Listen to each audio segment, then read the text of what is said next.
Sir, good day po. I'm John Lloyd Osolwita, reporting for Chapter 5. Research in Libraries and Achieves in Essential for Studying History.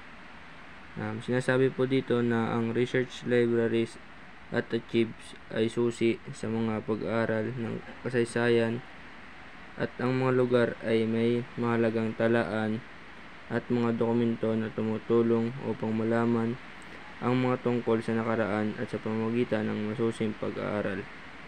Primary and secondary sources. These places hold primary sources, original documents, and secondary sources.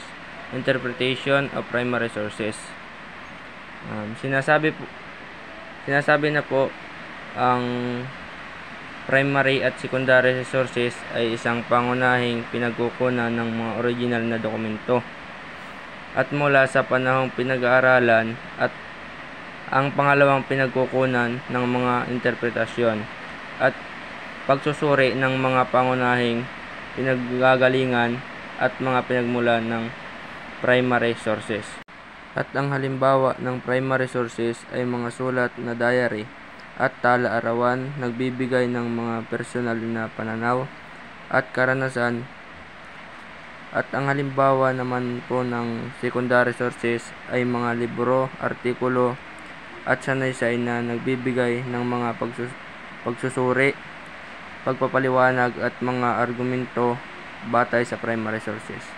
Online catalogs. Libraries use online catalogs, online public access catalog, to make it easier to find specific materials.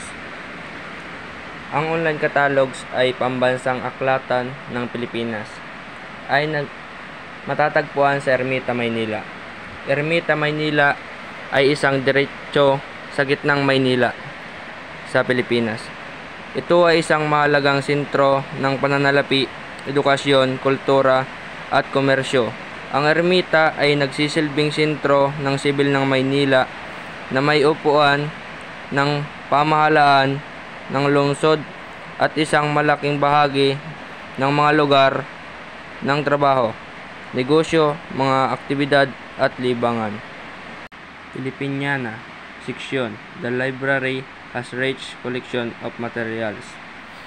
Ang Filipiniana ay mayamang koleksyon ng mga materialis at may kaugnayan sa kasaysayan, kultura ng Pilipinas at kilala sa kanilang mainit na pagtanggap, malalim na pananampalataya at malakas na pamilya.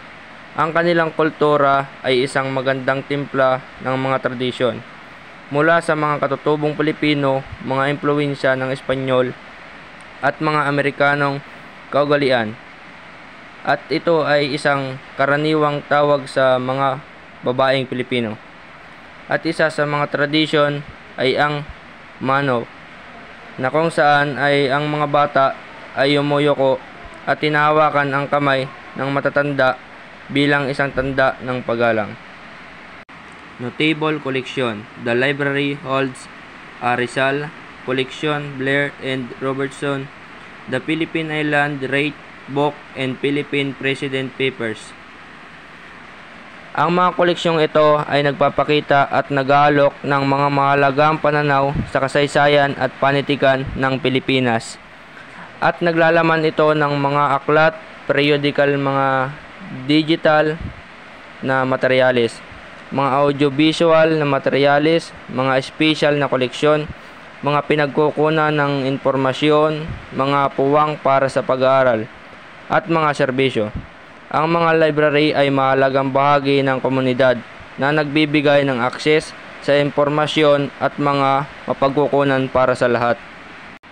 The National Archives is a government agency responsible for collecting, preserving, and making available historical record.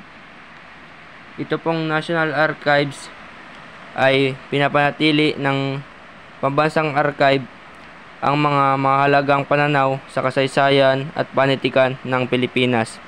Ang National Archives ay isang mahalagang institusyon na nagsisilbing tagapag-ingat ng kasaysayan ng Estados Unidos. Nagbibigay ito ng akses sa mga mahalagang dokumento na nagpapakita ng mga pangyayari, mga tao, at mga ideya na humuhubog sa bansa. Thank you po, sir.